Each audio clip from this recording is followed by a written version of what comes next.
Chers auditeurs, bonsoir et bienvenue à ce 20e épisode de notre balado, L'État du monde. Toujours en ma compagnie, Jocelyn Coulon. Jocelyn, comment ça va? Très bien. Bonsoir à toi. Bonsoir. Puis vous voyez aussi, pour les gens qui nous écoutent sur YouTube, en haut à gauche, on a un invité spécial. Donc, vous avez peut-être vu sur les réseaux sociaux, j'ai indiqué il y a environ 2 semaines que j'avais lancé une invitation à tous les partis politiques fédéraux, ainsi aux deux candidats qui semblent être en avance dans la course à la direction du Parti libéral, donc Mme Freeland puis M. Carney. Donc, je les ai invités à venir présenter pendant 1 heure leur vision de la politique étrangère canadienne.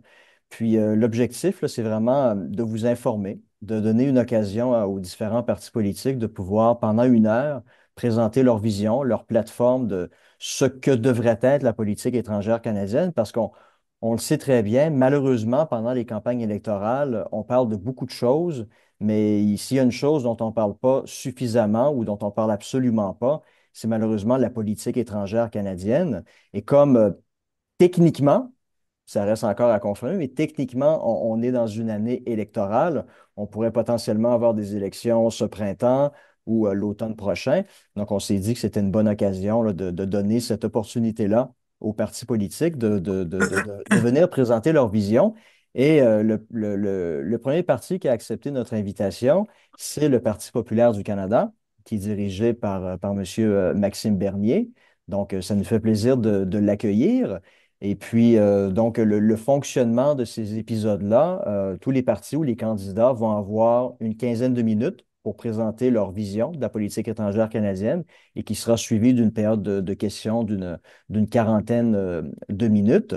Donc, avant de donner la parole à M. Bernier, ben, je vais vous faire une courte biographie de M. Bernier qui a été député de Beauce entre 2006 et 2019. Il a été ministre des Affaires étrangères de 2007 à 2008. Il a également été ministre de l'Industrie et ministre des Petites entreprises, du tourisme et de l'agriculture. Et il est aussi maintenant le chef fondateur du Parti populaire du Canada depuis 2018. Alors, Monsieur Bernier, bienvenue à notre balado. Ça nous fait vraiment plaisir de vous accueillir. Merci de l'invitation. Je suis très heureux d'être avec vous et d'avoir cette opportunité de pouvoir m'adresser à vous, répondre à vos questions et surtout faire connaître les positions du Parti populaire à vos auditeurs.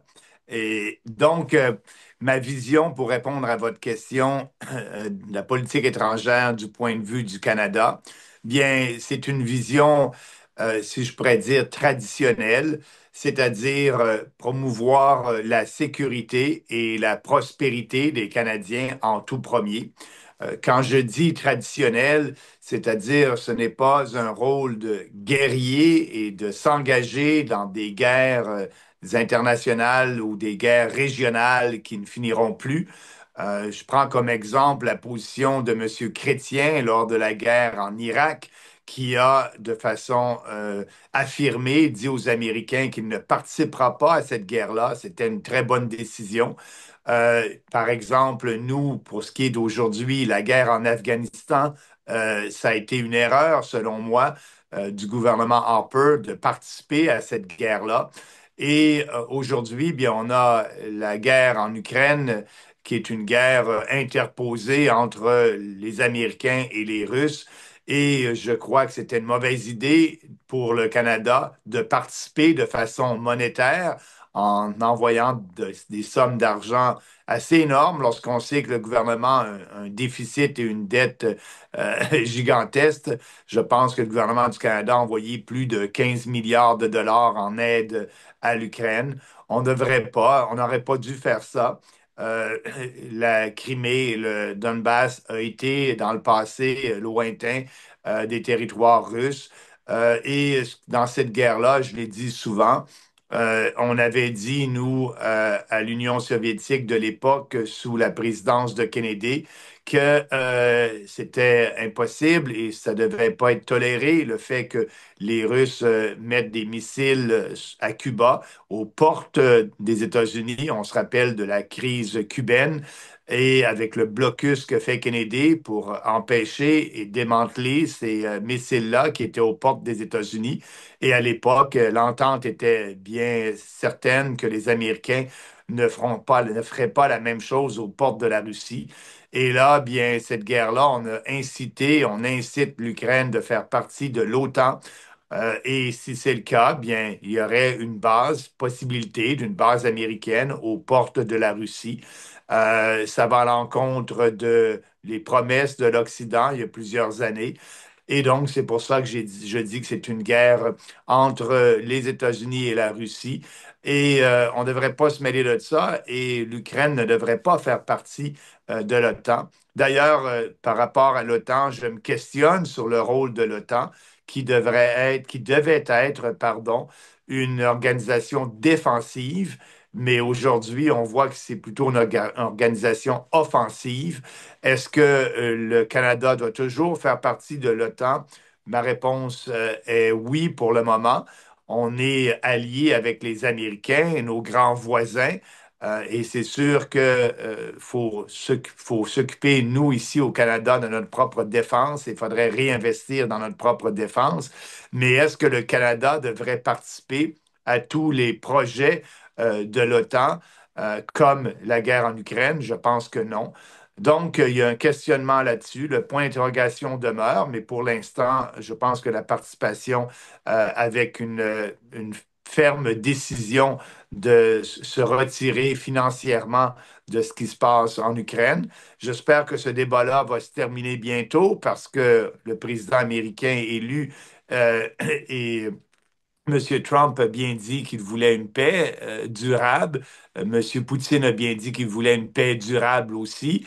Et donc, on devrait avoir, j'espère, des négociations de paix dans les prochaines semaines et terminer ce cauchemar de guerre là-bas en Ukraine. Donc, notre position, c'est une position un peu traditionnelle. Je reviens au casque bleu et à l'époque, donc, préserver la paix, s'assurer d'avoir une participation avec les autres nations pour ça. Par rapport à l'ONU, on a une position un peu différente de par le passé des autres partis politiques, c'est-à-dire se retirer de certaines ententes que le Canada a signées avec les Nations unies, comme par exemple le pacte migratoire, le pacte global migratoire. Pourquoi? Parce que le Canada a le droit et le privilège de choisir ses immigrants. Et là, on voit avec l'immigration de masse l'impact que cela a sur notre société. La même chose, et on en parlera plus tard, pour l'accord de Paris. On est le seul parti qui veut se retirer de cet accord-là. Donc, au point de vue de l'ONU, c'est sûr que le Canada va rester membre de l'ONU, mais ne participera pas à tous les projets. Pour moi, l'ONU est dysfonctionnelle en ce moment et fait de la promotion de politiques globalistes ou mondialistes, pardon, socialistes. Et pour moi, bien, je vois un Canada fort sur la scène internationale et un Canada surtout souverain qui prend ses propres décisions en fonction de ses propres intérêts nationaux. Et, euh, et actuellement, ce qu'on s'aperçoit sur la scène internationale, je me rappelle qu'en 2015, M. Trudeau nous disait que le Canada est de retour sur la scène internationale. Supposément, M. Harper avait sali la réputation du Canada sur la scène internationale. Et je pense que maintenant, à la fin du régime Trudeau, le Canada n'a pas beaucoup de crédibilité sur la scène internationale et surtout avec nos relations avec notre voisin le plus grand. On partage la plus grande frontière entre deux pays de plusieurs kilomètres. On a signé des ententes de libre-échange depuis plusieurs années. La dernière entente a été signée avec le président Trump lorsqu'il était président à son premier terme. Et là, ces relations-là vont pas trop bien. Et je dirais même, on a perdu de la crédibilité vis-à-vis des Américains. Il faut regagner ça, il faut s'affirmer, il faut continuer à signer peut-être aussi d'autres ententes de libre-échange pour faire en sorte que les entreprises canadiennes dépendent moins du marché américain. Je sais que c'était une philosophie du premier ministre Trudeau père à l'époque la troisième voie. Il voulait que le Canada, que les entreprises canadiennes soient moins dépendantes des Américains, mais il faut avouer que c'est naturel, les échanges nord-sud, et c'est pour ça que le Canada a toujours essayé de les faciliter. Mais là, ça serait assez important d'aider les entreprises canadiennes, de par nos relations diplomatiques, à pouvoir exporter dans d'autres pays si leurs produits sont concurrentiels. Et c'était une position de M. Harper à l'époque lorsqu'il était le premier ministre. Je sais que le gouvernement Harper a signé plusieurs ententes bilatérales de libre-échange avec d'autres pays. Il faudrait peut-être aussi poursuivre dans cette voie-là. Donc, moi, je vois un Canada qui s'affirme, mais aussi qui est réaliste à l'effet qu'on ne pourra pas changer le monde. On est une petite nation et comparé aux grands joueurs, soit l'Union européenne, la Chine, les Américains. Et si je peux parler peut-être du conflit au Moyen-Orient et la bande de Gaza et ce qui se passe là-bas, moi, je crois que le Canada n'a aucune influence à changer les choses là-bas au Moyen-Orient. C'est plutôt les Américains avec le financement qu'ils donnent à Israël. Et c'est pour ça que notre politique, c'est mettre le Canada d'abord et les Canadiens d'abord. Et donc, je ne pense pas qu'on doit s'ingérer monétairement dans cette guerre-là au Moyen-Orient actuellement. C'est très déstabilisateur pour le monde. Il faut continuer à promouvoir nos intérêts. Et nous, notre position par rapport à ça, bien, c'est le Canada, de toute façon, ne changera rien dans ce conflit-là. Donc, il n'y a pas d'intérêt à faire de la politique interne pour essayer d'avoir des votes avec une position par rapport au Moyen-Orient. Nous, on dit, c'est pas de nos affaires et on laisse ça à d'autres joueurs. Donc, ce que je vois, moi, je vois un Canada qui s'affirme et qui est réaliste par rapport à son influence à travers le monde et par rapport aussi à son impact dans différents dossiers. Et ça, dans l'intérêt des Canadiens et du Canada. C'est pour ça qu'on dit, nous, dans notre plateforme électorale, qu'on met le Canada d'abord. Et donc, un peu un slogan emprunté de M. Trump, America First. Et je comprends M. Trump qui défend ses propres intérêts. Et nous, le Canada, on devrait faire la même chose. Et sur la scène internationale ou les relations bilatérales, on aura peut-être l'occasion d'en parler, mais ce qui est le plus important pour le Canada, c'est de réussir à avoir des bonnes relations avec les Américains tout en s'affirmant en tant que nation. Merci beaucoup. Euh, Merci. euh, Jocelyn, si tu veux, je Oui, te laisse la peut-être, possibilité de poser la oui, je première pourrais question. lancer la première question. Évidemment, j'ai lu la plateforme sur la politique étrangère. Vous focalisez beaucoup sur l'Amérique du Nord, sur nos relations avec les États-Unis. C'est tout à fait normal d'ailleurs, puisque 75% de notre commerce se fait avec cette grande puissance. C'est sans doute la structure commerciale la plus importante au monde, en tout cas en termes de pourcentage. En même temps, quelqu'un pourrait vous dire, la planète, c'est un peu comme un édifice de condo. On veut que ce soit bien tenu, ce qui veut dire qu'on doit quand même s'occuper de ce qui se passe à l'extérieur de nos frontières. Je sais que vous n'êtes pas un isolationniste, mais vous restreignez peut-être un peu la portée que pourrait avoir le Canada sur la scène internationale s'il se donnait la peine de le vouloir. Trudeau voulait, comme vous l'avez souligné, et j'étais membre de l'équipe Trudeau comme conseiller de Stéphane Dion, remettre le Canada à l'avant-plan. Ça n'a pas fonctionné.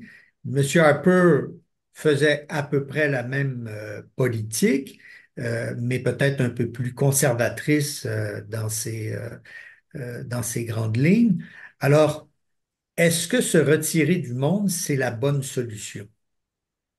Bien, se retirer du monde, je pense que c'est un peu un point de vue par rapport à notre plateforme exagéré. Je dis qu'on doit continuer à participer aux forums internationaux, certainement. Mais pour moi, je suis quand même aussi réaliste en ce qui concerne l'impact que le Canada peut avoir. Je sais qu'on peut avoir un impact énorme dans les pays du Commonwealth, dans les pays francophones aussi, et ça, c'est dû à notre, à notre société, au fait du peuple francophone et anglophone au sein du Canada.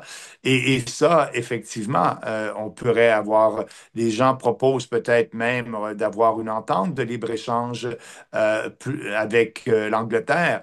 Je ne dis pas non à ça aussi.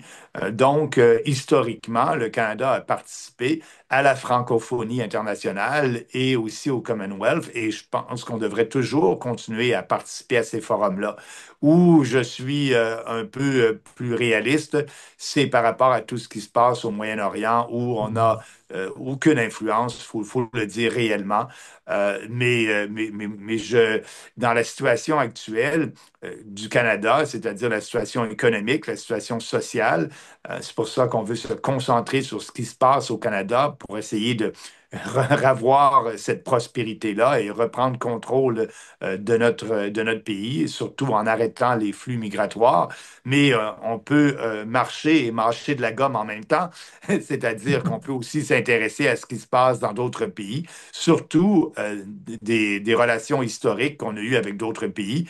Et ça, je ne mets pas un X là-dessus. On devrait toujours continuer à faire partie de ces différents forums-là. Oui, je comprends votre philosophie sur le Proche-Orient. Effectivement, le Canada n'a jamais eu aucune influence sur les événements au Proche-Orient. Mais lorsqu'on parle de l'Ukraine, évidemment, la première question qui nous vient à l'esprit, c'est que si ça va mal en Ukraine, ça peut aller mal en Europe et la sécurité européenne est quelque chose qui nous importe parce qu'on se dit que s'il y a une guerre sur le continent européen, ça peut avoir un effet sur nous, personnellement, sur notre pays, sur notre commerce, sur nos relations. Alors, je comprends votre réticence concernant l'Ukraine, mais en même temps, avez-vous bien calculé le coût économique, militaire, d'influence que ça pourrait avoir si le Canada ne s'y intéressait pas? Mais le Canada doit s'y intéresser et s'y intéresser en faisant la promotion de la paix et la promotion d'un cessez-le-feu le plus rapidement possible. C'est comme ça que je dis qu'on doit s'intéresser à ce qui se passe en Ukraine. Mais je ne crois pas, contrairement à plusieurs journalistes canadiens ou experts canadiens, que Poutine a l'intention de conquérir l'Europe. Il Bien le d'accord dit avec vous. et il le dit régulièrement aussi. Il le dit il y a 10 ans dans un forum européen qui voulait préserver l'indépendance de la Russie, mais aussi s'assurer de la protection de la Russie. Et c'était clair pour lui que le fait que de pousser, nous, on a poussé l'Ukraine et on pousse l'Ukraine encore à faire partie de l'OTAN. Et ça n'a aucun bon sens. Et moi, je me mets dans la peau de Poutine et je ne devrais pas tolérer, je ne tolérerais pas une base américaine ou une base de l'OTAN à mes portes. Si c'était bon pour M. Kennedy, pourquoi c'est pas bon pour les Russes? C'est deux poids, deux mesures. Donc, et la beauté de tout ça, c'est que déjà, il y a plus un an et demi, il y avait déjà des négociations de paix entre les deux pays. Ce qui a bousillé tout ça, c'est les Anglais et les Américains qui ont poussé l'Ukraine à pas signer ces ententes-là et à continuer cette guerre-là. C'est une guerre perdue pour les Américains, ils doivent l'avouer. J'imagine que M. Trump va chercher une porte de sortie honorable, mais c'est ça. Et il faut s'apercevoir que lorsqu'on a mis des sanctions à la Russie, bien nous, l'Occident, on a poussé les Russes dans les mains des Chinois et on le voit présentement avec le BRICS et on est rendu dans un monde multipolaire. La suprématie américaine n'est plus ce qu'elle était. On voit M. Trump qui essaie de contrôler l'Amérique en parlant à la blague, selon moi, d'annexer le Canada, le Groenland, au Panama. il veut contrôler un peu plus le territoire près de lui parce qu'on s'aperçoit là, que c'est un monde multipolaire qui se dessine. Et dans ce monde multipolaire, bien, on a accéléré les choses, nous, dans l'Occident, avec les sanctions qu'on a imposées à la Russie. D'ailleurs, l'économie russe se porte très bien et les sanctions n'ont pas eu effet, ont eu l'effet contraire, un effet boomerang, un effet qui nous est revenu en pleine face avec les relations Chine et Russie qui sont à un point culminant comme jamais dans l'histoire. Donc, il faut réaliser ça. Je pense que les Américains vont le réaliser, que la superpuissance qui peut s'ingérer dans tous les conflits avec les nouvelles technologies de guerre, les drones et ces nouvelles technologies-là, un pays plus pauvre que les Américains peuvent très bien aussi défendre leur espace aérien. Donc, ceci étant dit, oui, le Canada doit essayer de promouvoir ses valeurs sur la scène internationale, mais de façon réaliste. Très bien. Écoutez, je veux pas qu'on déborde trop de la question de votre vision de la politique étrangère canadienne, mais il y a une réflexion qui m'est venue rapidement à l'esprit. Euh, En fait, la question de l'élargissement de l'OTAN en Ukraine, qui a été un élément déclencheur de l'intervention russe en février 2022, c'est comme si on n'avait pas compris le message de 2008, lorsque la Géorgie avait manifesté son intention aussi de se joindre à l'OTAN. Rappelez-moi, vous avez été ministre des Affaires étrangères de 2007 à 2008. Au moment de l'opération militaire en Géorgie, qui était au mois d'août 2008, est-ce que vous étiez ministre des Affaires étrangères toujours à l'époque? Non, non, je n'étais plus ministre des Ah, OK. Affaires étrangères à cette OK. époque-là. OK. Oui. Donc, ma question aurait été, est-ce que vous auriez pu nous dire un petit peu quelles étaient Qu'est-ce la réaction du Canada à ce moment-là, alors que vous auriez été, si vous avez été toujours ministre des Affaires étrangères à l'époque, vraiment aux premières loges de cette guerre-là? Ouais. Très bien. Non, je n'étais pas au cabinet et OK. je faisais pas partie des discussions OK. par rapport à ça. D'accord. Écoutez, à la lecture de votre plateforme pour la politique étrangère, c'est drôle, il y a environ 2 semaines de ça, on a fait un épisode sur la présentation de Marco Rubio devant le Sénat au moment de la confirmation de sa nomination.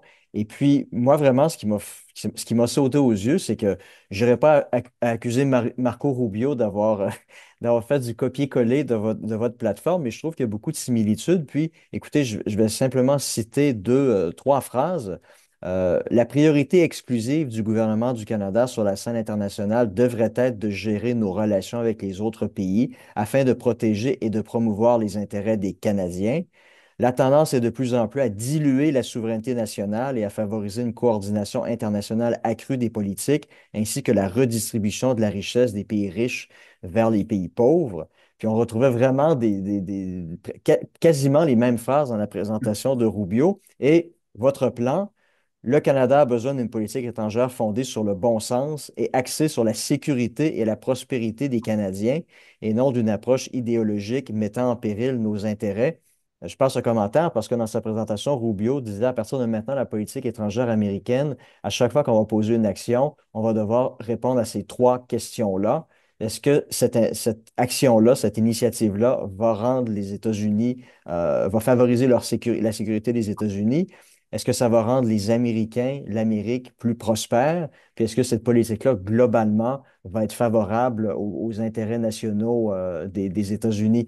Donc, c'est plus un commentaire qu'une question, mais je trouve vraiment que votre plan je crois que c'est mis à jour janvier 2023, donc 2 ans plus tard, moi, je trouve vraiment qu'il y a des points de similitude assez incroyables entre votre vision de la politique étrangère et celle du nouveau président Trump 2.0, là.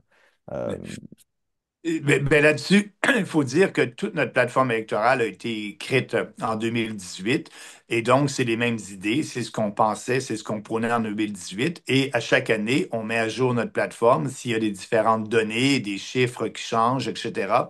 Euh, donc, notre point de vue, je suis heureux de le constater, qui est bon, peut-être le même que les Américains et ceci étant dit, ça va être très important de développer ces relations-là pour assurer notre sécurité. Par exemple, aujourd'hui, le président Trump laisse sous-entendre que le Canada et le Mexique euh, ont un impact sur la sécurité nationale des Américains de par le non-contrôle de leurs frontières et de par le fait que la drogue rentre aux États-Unis, fentanyl par exemple.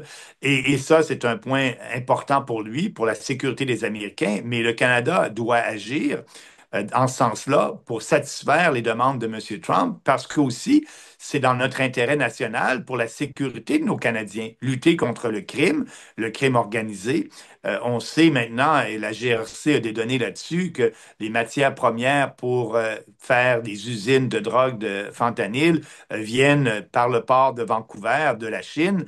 Il faut que le gouvernement soit plus sérieux à contrôler ses frontières. Et le gouvernement américain nous disait que les 3 dernières années, il y a à peu près à chaque année 400 suspects terroristes qui ont traversé la frontière pour aller aux États-Unis, dont 80% à chaque année de ces gens-là provenaient du Canada.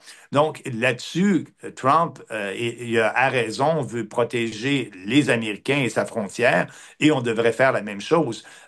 Il faut s'assurer effectivement de la sécurité des Canadiens et aussi mais, de la prospérité en même temps en ayant des ententes commerciales qui vont favoriser l'industrie canadienne. Mhm.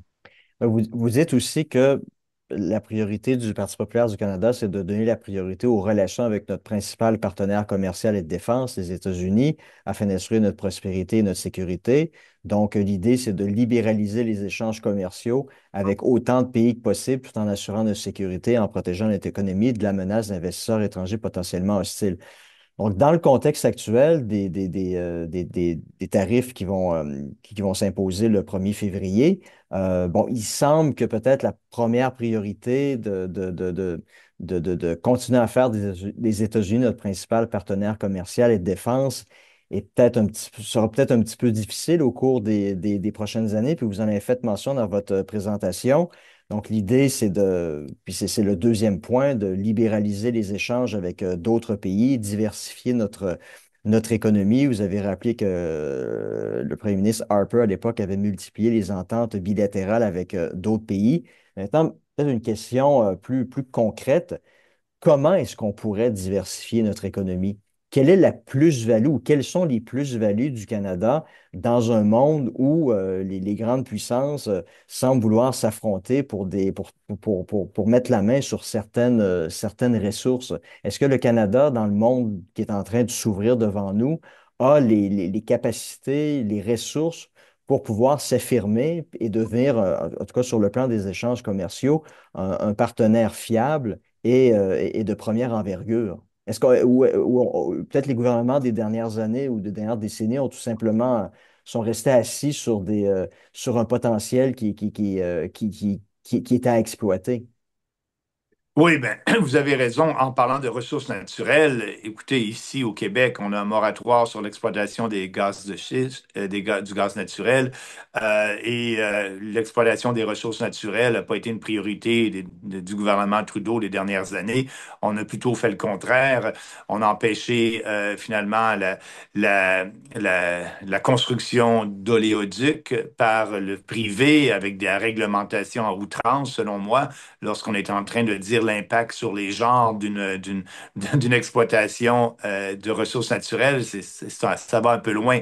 Donc, oui, il faut, pour ça, il faut avoir un cadre législatif et économique qui va être favorable au développement des ressources naturelles, ce qui n'a pas été le cas dernièrement. Et ces ressources naturelles qui sont en demande dans plusieurs pays, surtout dans les nouveaux blocs, le nouveau bloc qui est en train de s'installer, donc l'Europe, l'Amérique qui devraient travailler ensemble, la Chine est plutôt avec l'Afrique et les autres pays. Donc, il y a différents blocs et je pense que nos partenaires commerciaux vont apprécier de pouvoir avoir accès à des ressources naturelles et des ressources pour leur industrie aussi de façon stable et sans problème de coupure d'approvisionnement. Mais pour ça, je ne veux pas dicter au privé quoi faire. Je suis plutôt un libertarien. Je crois que l'entreprise sait mieux que moi, un politicien ou des bureaucrates à Ottawa, comment diversifier leur marché. mais il faut que le Canada soit là pour les aider en essayant d'ouvrir des portes. Mais pour ce qui se passe avec les Américains, l'imposition de mesures tarifaires, dans notre plateforme, on le dit depuis le début, ce pays a été créé pour avoir une union économique qu'on n'a même pas. Après plus de 150 ans, cette union-là n'existe pas. Il faut essayer de faire en sorte de laisser tomber les barrières tarifaires entre les provinces. Il faut avoir un environnement plus favorable à l'investissement. Nous, dans notre plateforme, on prévoit d'abolir l'impôt sur les gains en capitaux qui va aider l'investissement. On prévoit un taux unique d'imposition sur les entreprises, peu importe qu'elles soient grandes, petites ou moyennes, de 10 en abolissant toutes les subventions aux entreprises. Et donc, pour moi, ce n'est pas le rôle de l'État de choisir un gagnant ou un perdant. Ces subventions-là n'ont pas d'effet. Pour moi, c'est un gaspillage. J'aimerais mieux prendre l'argent, 10 milliards de dollars qu'on peut économiser et baisser les impôts de toutes les entreprises. Donc, ce qu'il faut faire, il faut mettre notre maison en ordre, si je peux m'expliquer ainsi, au Canada, pour s'assurer de ce qui arrive actuellement avec les tarifs ait un impact, pardon, un impact le plus minime sur notre économie. Vous Je parlez voudrais, ici juste une petite complémentaire très ouais. rapide. Vous parlez ici du cadre législatif et fiscal qui doivent être modifiés, mais l'autre question qui est tout aussi fondamentale, puis est-ce que la population canadienne est prête à ce que leur pays devienne, je veux dire ça entre guillemets, la mine du monde libre?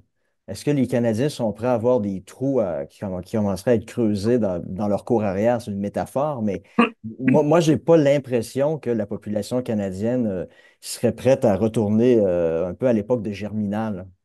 Qu'est-ce que vous en pensez? Ben, on a une réglementation environnementale et moi, je pense que c'est exagéré. On peut faire le développement économique tout en respectant l'environnement. Tout l'argent qu'on met pour lutter contre les changements climatiques, des milliards de dollars qui ne sert à rien, selon moi. Le climat va toujours changer. Le CO2 n'est pas un polluant, c'est un gaz nécessaire à la vie. Les gaz qu'émettent les voitures, il y a plusieurs gaz polluants, dont le CO. Mais le CO2 est une partie minime des gaz qu'émettent les voitures et il faudrait même plus de CO2 pour que la planète soit plus verte. Donc, j'ai une position complètement contraire. Mais ce que je veux dire, contraire aux politiciens traditionnels, c'est pour ça qu'il faut sortir de l'accord de Paris. Mais ce que je veux dire, cet argent-là qui est mis là, elle pourrait être mis justement pour un développement économique qui est responsable avec l'environnement. On aurait des sous pour ce faire. Ceci étant dit, euh, le développement économique va toujours se faire, surtout minier ou les ressources naturelles, avec l'approbation de l'État. Mais là, aujourd'hui, on a deux niveaux de gouvernement la plupart du temps qui approuvent des projets de développement, que ce soit une province et après ça, le gouvernement fédéral. Il y a une façon de rationaliser tout ça. Si c'est un gouvernement qui fait l'étude environnementale, bien, ça devrait être un gouvernement et pas deux. Moi, je prévois que ça devrait être dans notre plateforme plus les gouvernements provinciaux. C'est dans leur juridiction. Ils font les tests les enquêtes environnementales et le fédéral peut sortir de ça, avoir une entente avec les provinces. Donc, libérer le fédéral, laisser cette responsabilité-là plus aux provinces et avoir des ententes avec les provinces par rapport à ça et non recommencer le processus une deuxième fois, ce qui prend du temps et ce qui finalement fait en sorte qu'il y a des projets qui ne sont pas en fonction, ne se réalisent pas. Je voudrais revenir sur la notion de diversification de notre économie que Pierre Elliott Trudeau avait avancé et que vous-même vous avancez. Et d'ailleurs, c'est un mot qu'on entend de plus en plus depuis que Trump s'est manifesté pour son deuxième mandat. Est-ce qu'il n'y a pas un aspect psychologique ici, chez les Canadiens, qui bloque cette diversification? Ce que je veux dire par là, c'est que depuis 60 ou 70 ans, on est engagé dans une relation très confortable avec les États-Unis. On produit, ils achètent 75% de cette production. Tout le monde est heureux. On n'a pas de grands efforts à faire. On ne va pas en Afrique ou en Asie ou en Amérique latine. Bien sûr, on a des relations avec ces pays-là, mais on ne fait pas un effort pour pour faire cette diversification-là.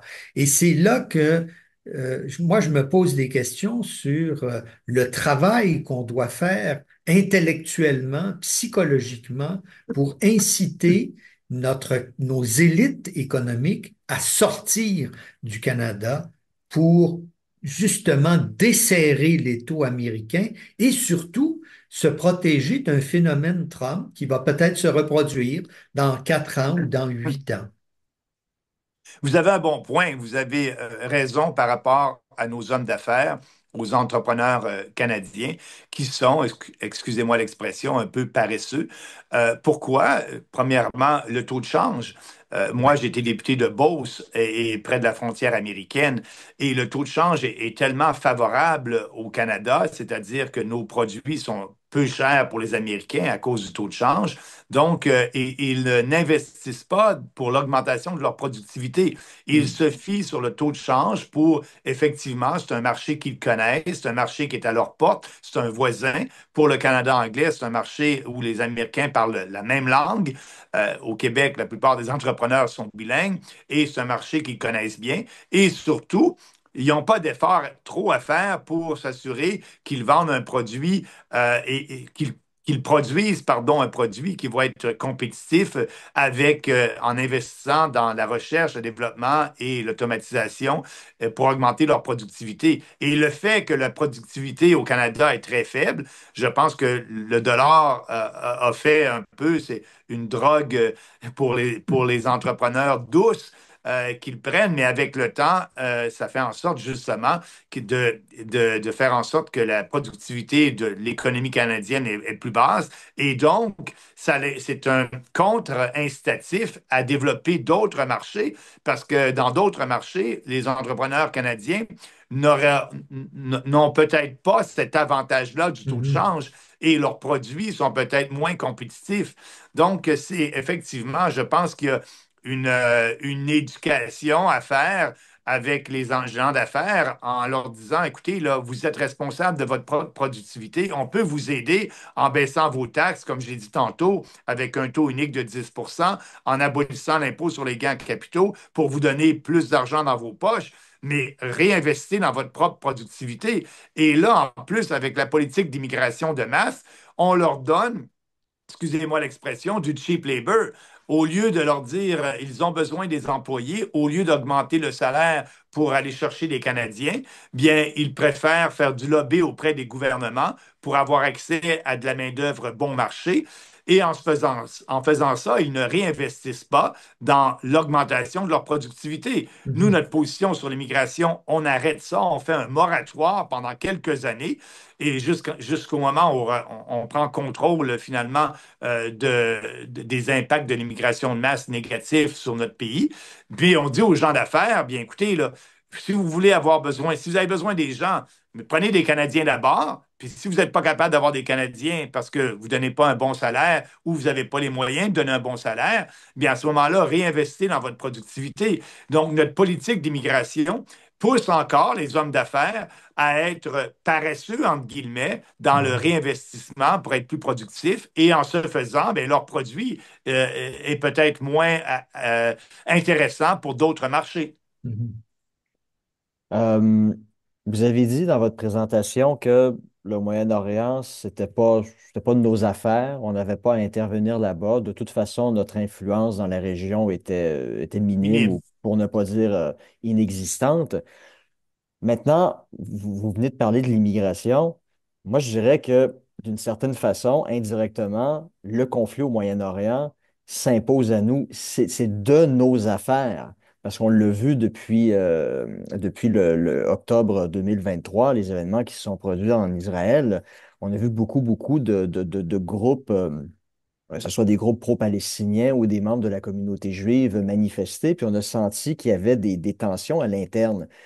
Je n'irais pas dire que c'est qu'il y a un air de guerre civile au Canada, là, loin de là, mais clairement, il y a eu des manifestations, ça a causé des problèmes, et puis ça me renvoie sur la question de l'immigration.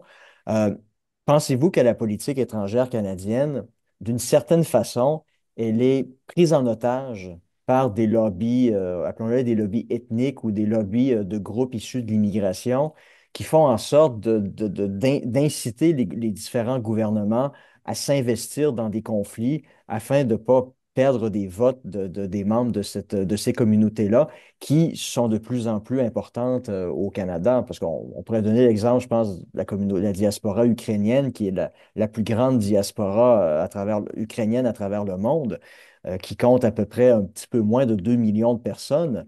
Ça, corrigez-moi si je me trompe, mais ça correspond à peu près à deux douzaines de circonscriptions. Puis, c'est peut-être pas étonnant de voir que les principaux partis politiques au fédéral ont massivement appuyé l'intervention du Canada en Ukraine, que ce soit par l'envoi des quelques chars d'assaut, mais surtout les milliards et les milliards de dollars qui ont été envoyés. Donc, vous vous situez vraiment en porte-à-faux par rapport à cette doxa dominante-là au Canada. Donc, j'aimerais vous entendre sur cette question-là de la captation de la politique étrangère canadienne par différents lobbies de groupes issus de l'immigration. Mais vous avez raison de dire que la politique étrangère canadienne, souvent, elle est basée sur non pas les intérêts globaux du Canada en tant que pays, mais sur des intérêts électoraux à court terme pour plaire à une clientèle ethnique. Donc, j'appelle ça de la politique identitaire ou sinon de la politique tribale. Et c'est de la mauvaise politique, selon moi. Oui, les politiciens traditionnels, tant les conservateurs que les libéraux, font ça pour avoir le vote. Le meilleur exemple, vous l'avez cité, l'Ukraine. Effectivement, il y a plusieurs comtés au Canada anglais, dans l'Ouest canadien, où la proportion de gens de descendance ukrainienne ont la majorité dans un comté. Et le premier réflexe d'un politicien, c'est d'essayer d'avoir leur appui. Moi, ce que je dis, on est complètement à l'opposé de ça. On ne fait pas de politique identitaire. Et d'ailleurs, jamais dans mes discours, je vais parler à quelqu'un, pareil, je vous donne comme exemple, qui est d'origine ukrainienne ou d'origine chinoise, en disant vous êtes un Canadien d'origine chinoise ou un Canadien d'origine ukrainienne. Pour moi, vous êtes venu au Canada, vous êtes intégré dans notre pays, vous êtes un Canadien comme les autres Canadiens. Je ne fais pas de la politique identitaire et il faut en parler, il faut éduquer la population. Mm. Mais c'est dommage qu'on utilise la politique internationale à des fins de politique interne au Canada. Vous avez raison de dire que, bon, la même chose aussi avec l'Inde. Je peux vous dire que j'ai eu plus de visibilité dans les médias traditionnels indiens que dans les médias traditionnels canadiens avec notre position par rapport aux gens qui viennent de l'Inde ici au Canada et qui prônent l'indépendance du Khalistan, etc. Alors, eux arrivent ici avec leurs propres conflits et font la promotion ils amènent leurs conflits ici au Tout Canada à fait, et oui. et ça, c'est dommage parce qu'ils ne sont pas, pour moi, intégrés à la société canadienne. Et surtout, ajouter à ça notre politique du multiculturalisme qui les incite à garder leur culture et à ne pas s'intégrer. Le multiculturalisme est une erreur, c'est une faillite tant en Europe, en Allemagne, en France, en Angleterre et au Canada. On devrait abolir cette loi-là. Et c'est pour ça qu'il faut faire un moratoire sur l'immigration, abolir la loi sur le multiculturalisme, faire la promotion des valeurs canadiennes et s'assurer qu'on a une entrevue avec les gens qui veulent venir au Canada et s'assurer qu'ils partagent nos valeurs. Mais on le voit, là, l'impact de l'immigration de masse fait en sorte que ces gens-là, maintenant, s'intègrent pas, vivent dans des ghettos et sont dans des ghettos. Je pense juste à Surrey, en Colombie-Britannique. On se croirait en Inde dans cette région-là. Donc, sont dans des ghettos, sont concentrés. Et pour un politicien, bien, pour avoir l'appui de ces gens-là, bien, surtout, eux, ils sont très intéressés à la politique interne de leur pays d'origine, bien, vont adapter la politique canadienne pour leur plaire. Et ça, c'est contraire à nos valeurs, à nous. On n'a pas une politique comme ça et on ne se gêne pas pour le dire aussi. Lorsque je me promène dans ces comtés-là, je le dis, vous êtes Canadien. Si vous êtes intéressé à la politique de votre pays, ou vous voulez faire venir votre famille en grand nombre ici au Canada, bien peut-être que vous auriez dû rester dans votre pays avec votre famille. Ceci étant dit, et cette politique-là n'est pas acceptée par la majorité des Canadiens, sauf sur l'immigration, où je trouve ça un peu, et je vais terminer là-dessus, sur l'immigration, il y a plus de 60% des Canadiens, incluant les immigrants, qui disent assez, c'est assez avec l'immigration de masse. Ceci étant dit, on doit se poser la question, pourquoi M. Poilievre et M. Trudeau ne suivent pas les sondages de cette majorité de la population et n'ont pas une position plus restrictive par rapport à l'immigration? Je ne dis pas de prôner un moratoire comme nous, parce que, et c'est là qu'on voit la politique identitaire, parce que les libéraux et les conservateurs ne regardent pas le sondage national, ils font des sondages dans les comtés. Et donc, ils veulent avoir un nombre de comtés X pour être capables de gagner, d'être au pouvoir et d'avoir une majorité. Et lorsqu'ils sont dans différents comtés où il y a des ethnies en grand nombre, eh bien là, ces gens-là veulent avoir plus de gens de leur pays d'origine ou de leur famille qui viennent les rejoindre. Ces gens-là, c'est important ce qui se passe dans leur pays d'origine. Et donc, c'est pour ça que, premièrement, ils ne sont pas contre l'immigration de masse, parce que dans certains comtés, il y a ces groupes-là ethniques veulent faire venir leur famille en grand nombre. Et c'est pour ça aussi que leur politique étrangère dépend beaucoup de la position de ces différents groupes-là dans différents comtés à travers le Canada. Je voulais vous interroger sur ce à quoi nous assistons sur la scène internationale, c'est-à-dire la rivalité entre les grands blocs dont vous avez parlé au début de l'entretien, mais surtout des grandes puissances, c'est-à-dire la Russie, la Chine, on peut parler de l'Inde aussi, les États-Unis. On exclut les Européens parce qu'ils semblent de plus en plus marginalisés et divisés, sont incapables de se constituer en un bloc qui peut avoir un certain poids sur la scène internationale. Quand on voit ces rivalités-là, est-ce que vous ne craignez pas que notre alliance avec les États-Unis nous entraîne contre notre gré dans les stratégies qu'un gouvernement américain pourrait adopter, euh, à- qui pourrait résulter dans un affrontement avec la Chine, par exemple, à propos de Taïwan, parce qu'on voit le conflit arriver bientôt. Alors voilà, je voulais vous entendre là-dessus. Oui, c'est un risque. C'est un risque qui est là. Là-dessus, je parlais tout à l'heure du premier ministre chrétien qui a eu de la pression énorme des Américains pour participer à la guerre en Irak. Mhm. S'est tenu debout, dit aux Américains non, et a réussi à être respecté dans cette décision-là. Et dans l'avenir, peut-être qu'on va avoir plus de décisions comme ça à prendre, décisions difficiles de se lever debout et de dire aux Américains, on est vos alliés, mais là-dedans, on ne participe pas. Et oui, parce que aussi, il faut être réaliste. Euh, on ne peut pas aller dans le bloc du Brexit et avec les autres pays. Géographiquement, on est avec les Américains et économiquement, nos relations sont avec les Américains. Donc, on est dans ce bloc-là des Amériques. Et pour moi, bien, il faut essayer d'avoir des meilleures relations avec les Américains, mais aussi, ça ne nous empêche pas d'avoir des bonnes relations avec les pays qui vont faire partie des autres blocs régionaux. Mais ceci étant dit, vous avez un point en disant que ça peut être plus difficile dans l'avenir à s'affirmer, mais on le fait dans le passé et j'espère bien qu'on va être capable de le faire dans le futur. Mhm.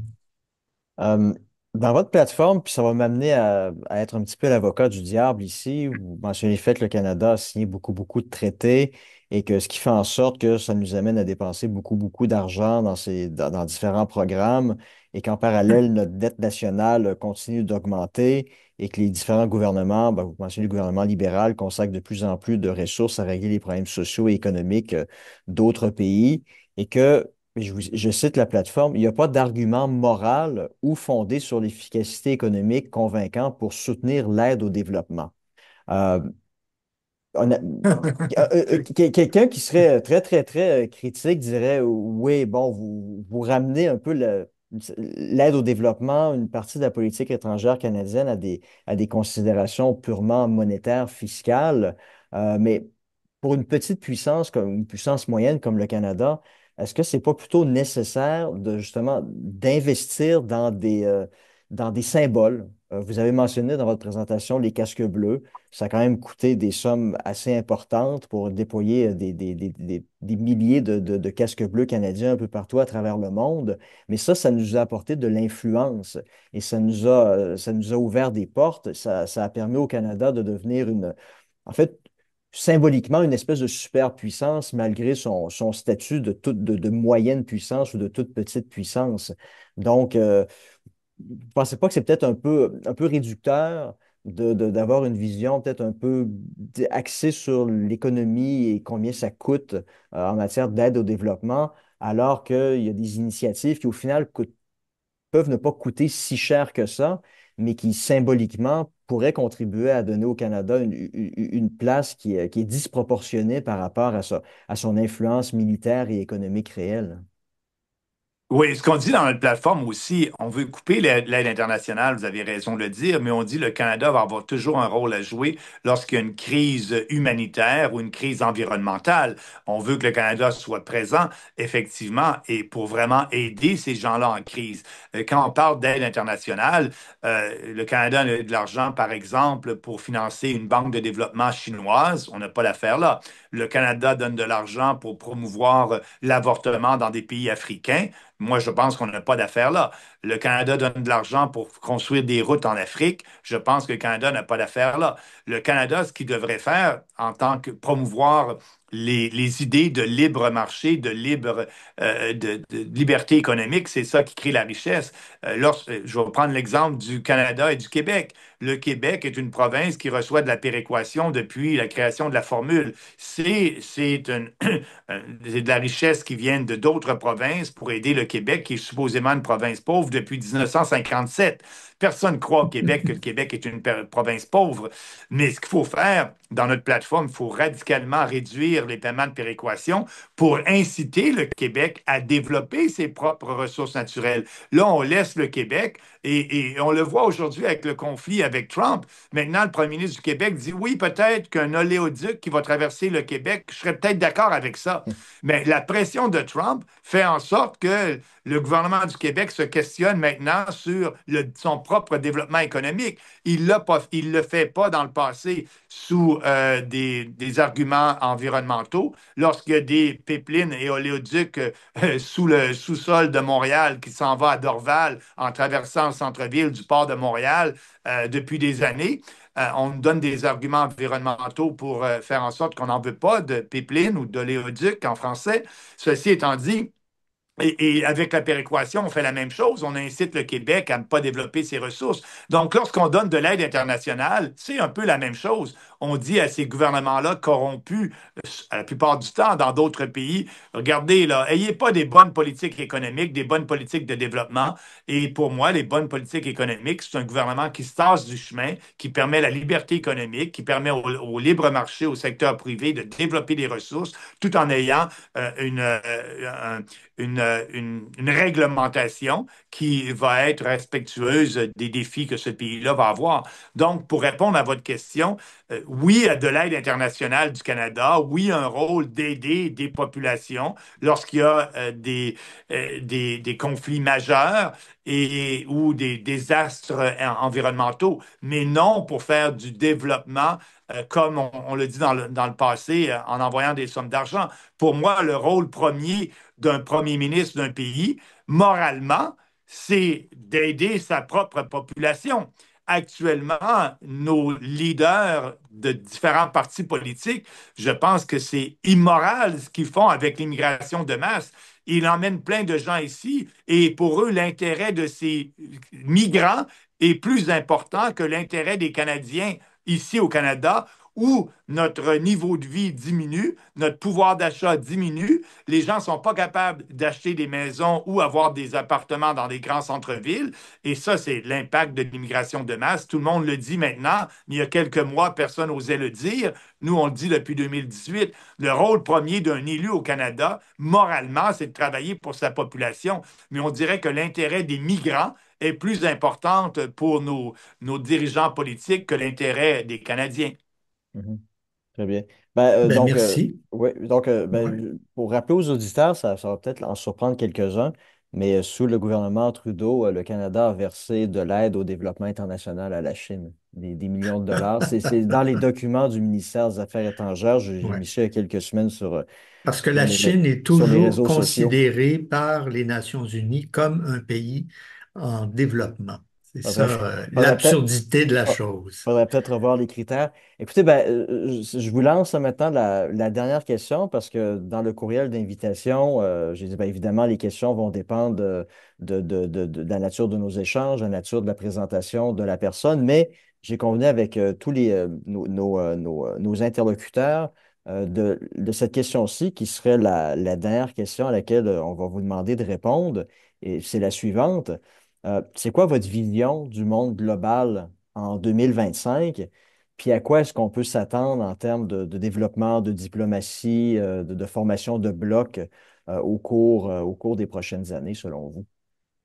Mais je pense qu'on est dans un monde très intéressant. C'est un virage. On regarde juste seulement l'élection de Donald Trump. Pour moi, c'est un pas, un pas dans la bonne direction, dans des changements pour écouter un peu plus le peuple. Et c'est une révolution, un début d'une révolution, Monsieur Trump, son élection. Il ne réglera pas tous les problèmes des États-Unis, les problèmes surtout économiques. C'est plutôt la guerre culturelle qui va gagner aux États-Unis, mais économiquement, ça va être très difficile. Mais c'est un pas. On voit en Europe, on voit en France, Marine Le Pen, on le voit en Europe, en Angleterre avec Nigel Farage. Et dans d'autres pays, les mouvements populistes sont de plus en plus importants et gagnent de plus en plus d'influence. Et on ajoute à ça la formation des blocs, comme je le disais tout à l'heure, Brexit, l'Europe, l'Amérique du Nord, et finalement, et ce qui arrive aussi dans les années qui viennent, en cette année et dans les années qui viennent, c'est le fait que les Américains, comme terre, le dollar américain va perdre de l'importance au point de vue du dollar utilisé dans les échanges internationaux. Et ça va avoir un impact majeur pour les Américains, ça va avoir un impact majeur pour nous. C'est des changements, je pense, qui sont positifs à long terme, mais à moyen terme vont créer une certaine distorsion peut-être. Et ce que je veux dire, c'est que l'année 2025 et les années suivantes sont des années très intéressantes pour les gens qui s'intéressent à la géopolitique parce que c'est en train de changer les relations. D'autres pays et d'autres blocs sont là. Moi, je pense que ça va être bénéfique pour les Américains à moyen terme et pour le Canada. Et ce réalignement-là d'une grande puissance qui contrôle le monde comme les Américains l'ont fait après la Deuxième Guerre mondiale, il faut le réaliser, il faut que les Américains le réalisent, il faut que le président le réalise. C'est terminé, on s'en va vers un nouveau monde. Et pour moi, je pense que c'est un monde qui va amener de la stabilité c'est une place où le Canada va avoir un rôle à jouer selon son poids. Et nous, on ne veut pas gagner de l'influence pour gagner de l'influence. On veut faire ce qui est bon pour nous et promouvoir nos intérêts sur la scène internationale. Donc, pour répondre à votre question, 2025 et les années qui suivent sont des années intéressantes parce qu'on voit aussi là, le dollar, on voit que les gens, les banques centrales achètent de l'or maintenant. Est-ce qu'on va revenir à un genre d'étalon or comme on avait au 19e siècle où il y a eu de la prospérité? Trump dit que les relations avec le Canada et les États-Unis est injuste, que les Américains subventionnent le Canada. On pourrait en discuter longtemps de ça, mais je pense que le taux de change a un rôle à jouer aussi. Et donc, les monnaies ne sont plus basées sur une valeur fixe comme l'or, comme c'était le cas au 19e siècle. Est-ce qu'on va revenir à un genre d'étalon or avec peut-être, ça risque d'arriver, mais je pense, moi, que ça va être dans l'intérêt du monde, dans l'intérêt de tous les pays. Et il faut juste être vigilant et participer à ce débat-là qui commence sur la scène internationale. Ben, merci, Très bien. Merci. très bien. Ben, écoutez, Ben, c'est moi qui vous remercie de m'avoir donné l'opportunité de pouvoir avoir cette discussion-là avec vous. Et pour moi, c'est important de parler de nos valeurs et de nos positions et exprimer. Puis les gens qui veulent en savoir plus, ils peuvent toujours aller sur notre site, parti-populaire-du-Canada.ca. Notre plateforme est là. Et j'aimerais juste rajouter que nous, On ne fait pas de politique basée sur les sondages. C'est toujours la même plateforme à chaque élection. On fait de la politique basée sur les idées. Et pourquoi pas basée sur les sondages? Parce qu'on pense que la population a été manipulée par les médias de gauche, par les politiciens socialistes, et il faut parler de nos valeurs. Et plus on en parle de notre vision du Canada, ben nous, on croit que plus on va intéresser des gens. Et donc, c'est notre façon de faire de la politique. Et vous m'avez permis aujourd'hui d'avoir une discussion sur notre plateforme. Je vous en remercie. Ben, on est là pour ça, hein, parce que l'objectif du balado, justement, c'est pas d'essayer de coincer les gens, c'est vraiment de les laisser s'exprimer, présenter leurs idées. Puis nous, on fait confiance à nos auditeurs, hein.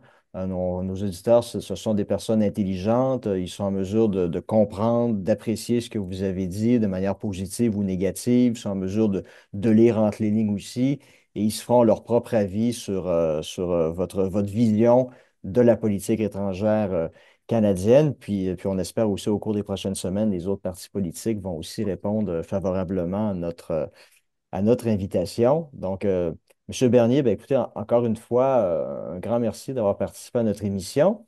Et puis, à tous nos auditeurs, ben, écoutez, on vous dit à très bientôt, à mercredi prochain pour le 21e épisode de notre balado.